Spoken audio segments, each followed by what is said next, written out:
ஆன்மீக நண்பர்கள் அனைவருக்கும் அன்பு கலந்த வணக்கங்கள். இன்றைக்கு நாங்கள் ஆன்மீகம் சம்பந்தமான பதிவில் நினைத்ததை நிறைவேற்றும் அண்ணாமலையாரை வழிபடலாமா வாங்க. அதாவது கோவில் என்று சொன்னாலே அதில் பழங்காலத்து பெருமைகளும் தனி சிறப்பும் இருக்கத்தான் செய்கிறது.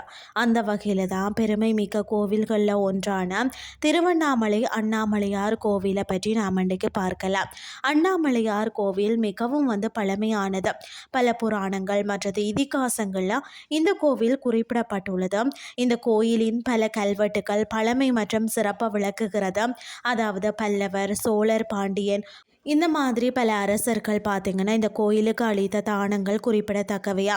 சிவபெருமான் இந்த தலத்தில் சுயம்பு மூர்த்தியாக அருள் பாலிக்கிறாரா.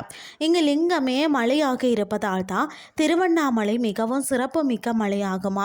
சிவபெருமான் தன் உடம்புல சரிபாதியாக பார்வதிக்கு இடப்பாகம் தந்து ஜோதி சொரூபமாய் காட்சி தந்த தலம் இதுவே ஆகும். இந்த சிவாலயத்தில் 6 பிரகாரங்கள் 9 ராஜகோபுரங்கள் இருக்கிறது.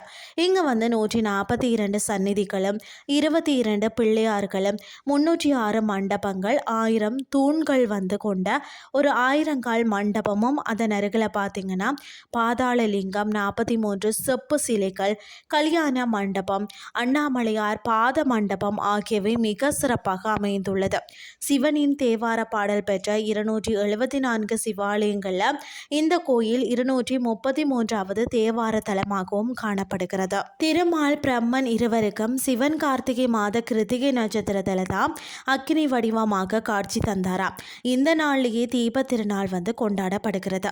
கார்த்திகை தீப நாளை ஒட்டி தான் பார்த்தீங்கன்னா கார்த்திகை தீப பிரம்மோற்சவ திருவிழா அண்ணாமலையார் கோவிலில் வெகு விமர்சையாக நடைபெறும். இதில் 10 நாட்கள் ஊர்வலங்களும் 3 நாள் தெப்ப திருவிழாவும் அதனை அடுத்து சண்டிகேஸ்வரர் உற்சவமும் சிறப்பாக நடைபெறுமாம்.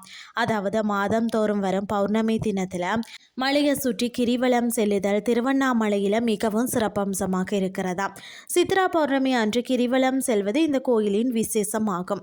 கிரிவல பாதையில் 8 திசைகளுக்கும் ஒவ்வொரு லிங்கம் இருக்குமாம்.